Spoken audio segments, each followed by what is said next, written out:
নমস্কার, বনগাঁ শ্রবণীর পক্ষ থেকে আপনাকে স্বাগত।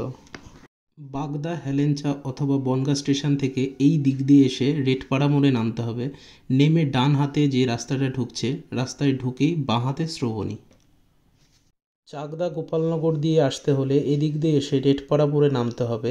নেমে বাঁ হাতে যে রাস্তাটা ঢুকছে, ঢুকেই বাঁ হাতে শ্রবণী। রেটপাড়া মোড় থেকে বাঁ দিকের রাস্তা দিয়ে ঢুকেই আমাদের শ্রবণী ব্রাঞ্চ।